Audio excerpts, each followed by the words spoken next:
going to be upfront with you. This episode has a lot of biblical references, and I know not everyone listening may be religious, but I urge you to listen with your own lens during this episode because rest is so important mentally, physically, and emotionally.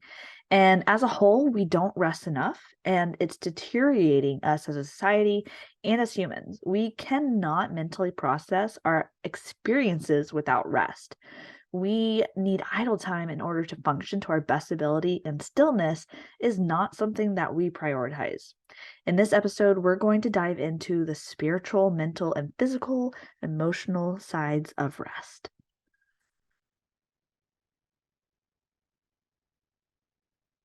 Okay.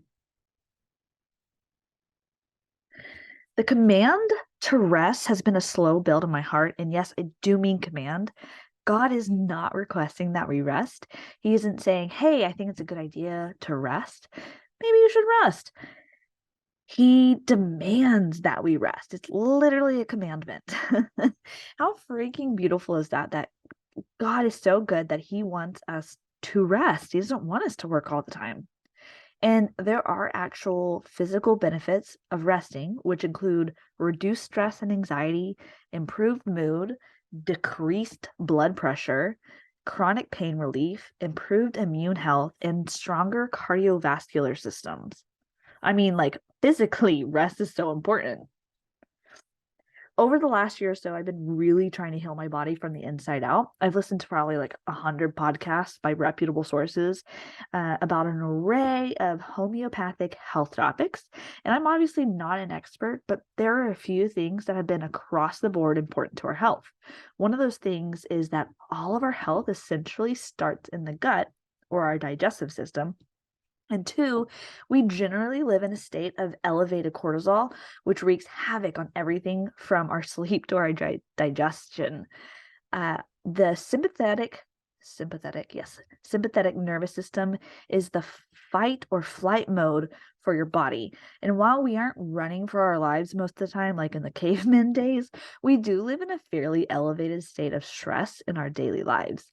Everything from social media to the demands of our jobs and our families keep us in that state.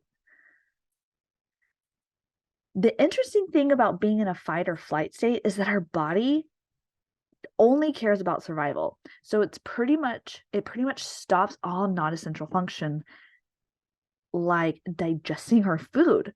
Our bodies digest food when we are at rest. Isn't that amazing? Our bodies were literally designed to rest. And rest goes so much deeper than God being bossy and telling us to rest because he said so. He always has the best in mind for us, and his best is always so much better than our best. Not resting means you aren't trusting in God. Rest is a choice to trust God. It means that because my Father is in control, I can rest. I don't have to worry or work incessantly to make things happen. The burden is off of our shoulders to succeed. And I don't know about you, but man, that feels really good when you finally kind of accept that acknowledgement. Do you ever feel like if you just work hard enough for a little longer, you're finally going to succeed? But then it seems like you really aren't going anywhere. Like your car's stuck in this pit of mud, and the more you spin your wheels, the more stuck you get. Sometimes God gives us a go, and sometimes he tells us to stop pressing on the gas and just breathe.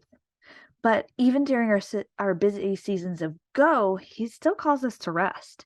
For example, during busy seasons of photography, are you letting yourself be consumed by sessions and editing, or are you taking time to stop and rest?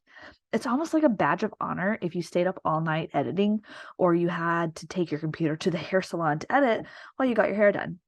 Yes, I've done it. Even crazier, we reprimand ourselves for taking a break from our busy schedules. Like, let me remind you, friend, this is not God's way. This is the world's way, and the world's way is so exhausting. I love this quote from Brené Brown. If we want to live a wholehearted life, we have to become intentional about cultivating sleep and play, and about letting go of exhaustion as a status symbol and productivity as self-worth. It's not about working harder, it's about diligence, rhythm, and rest. Diligence means careful and persistent work. Diligence is careful. I think that's really beautiful. It's not about grinding to get whatever we need done. It's about being careful in the way that we work and being persistent. Rhythm is a strong, regular, repeated pattern of movement or sound. So, diligent rhythm would be careful and persistent, repeated patterns in our life. Does that mean working persistently, unyielding without rest? Of course not. To have diligent rest in our lives looks like creating a routine in which we take care of the things that we need to take care of and including white space and rest in our day every single day. I talk about my daily routine in episode 38 pretty extensively, and you'll notice I call it productivity, but it's not about ways to work harder and get more done in the day. Being productive to me isn't necessarily how much work I can get done in a day. It's about how I can get as much done while including rest and balance. When I coach photographers in my Biz Bestie, my very first thing we do is to establish where you're lacking balance in your life, and we create a routine. I'm not trying to turn you into a photography robot that just focuses on work, work, work. I want you to create a sustainable business that allows you to lean into the life that you want to live. So we need to establish balance in other areas of your life first. I've always been really bad about just kind of working any time of day. And it's always really hard for me to create a schedule for myself. I've always said I can't get on a schedule. I've been really intentional over the last year to create rhythm and routine. Right now, I'm focused on making sure I rest more. And that looks like keeping my work time into specific containers and not responding to emails and messages at all hours of the day. That has taken a lot of practice, and I'm still not very good at it, but I'm trying really hard. You might find the opposite for yourself. Maybe you never have time to work on your business because the rest of your life kind of consumes you, or maybe you feel guilty for doing things for your business because it takes time away from your family.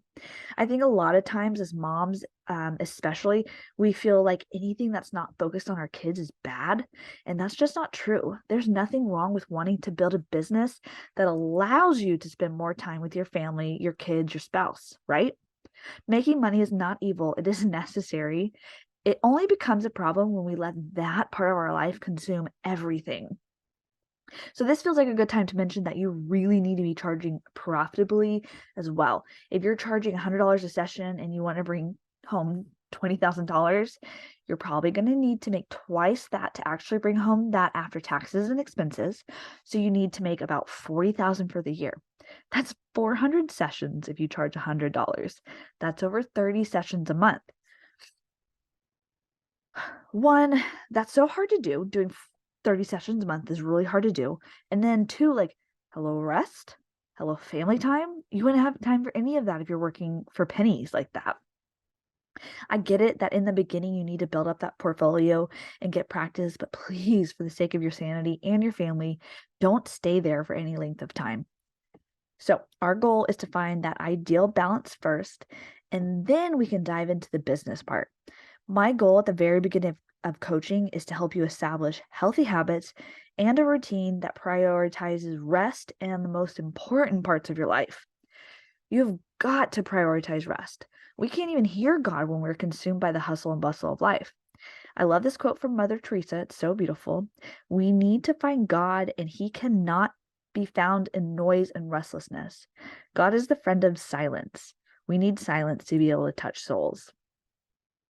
I know how hard it is to shed the shoulds. I really like that saying, shed the shoulds. I should be editing. I should be writing a blog. I should be cleaning the house. No, ma'am, you should be resting that body, taking good care of it. And as they say, you cannot pour from an empty cup.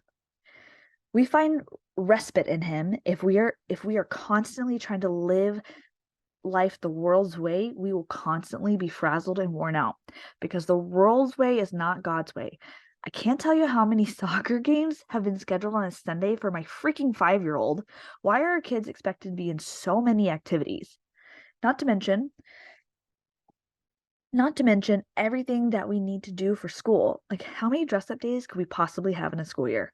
And those are just things for our kids, not even the other expectations that have been placed on us.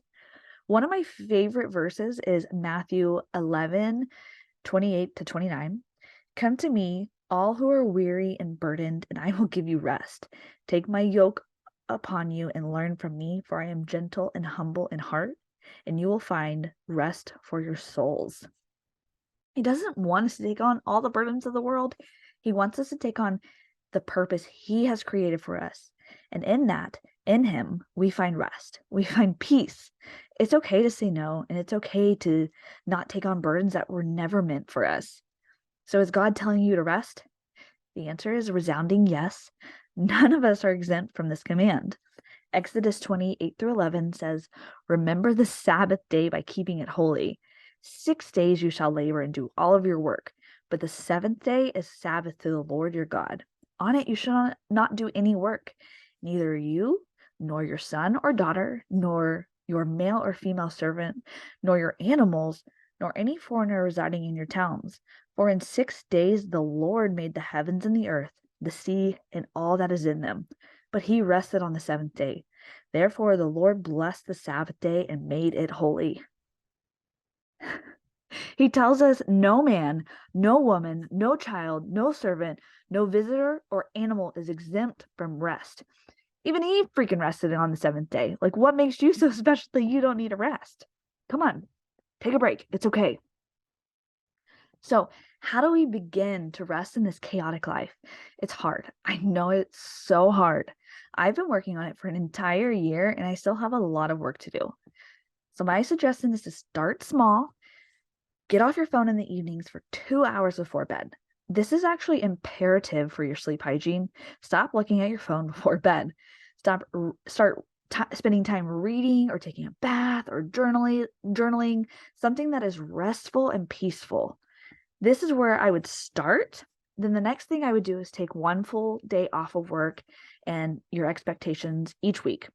We try for Sunday in our house, but Sunday may not be possible for you and your family, and that's fine. Pick a day, make it happen. We do clean up on Sundays to get it ready for the week, but I think of this less as work and more so about setting us up for a better, less stressful week. Then once you've gotten the hang of every evening downtime and one day a week off working, try containing your work hours to set times. So this might not be a problem for you, but as entrepreneurs, I find it's really common that we work sporadically throughout the day and into the night. Some other things you can do to help aid in a more rest during your week is to stop saying yes to everything. Be realistic about what you take on. The world is not going to stop turning if you can't contribute brownies to the school bake sale, no matter how much they beg you. You can also consider not taking on sessions that don't fuel your soul. If there's a type of session that you absolutely don't enjoy, stop doing it. It's just taking up mental space that you could be using for something else, and it's not worth a few $100. So I'm going to leave you with this, Isaiah 30:15. "In repentance and rest is your salvation, and quietness and trust is your strength. But you would have none of it. Yet the Lord longs to be gracious to you. Therefore he will rise up to show you compassion. For the Lord is a God of justice. Blessed are those who wait for him." All right, hope you enjoyed today's episode, and hopefully you're going to go get some rest.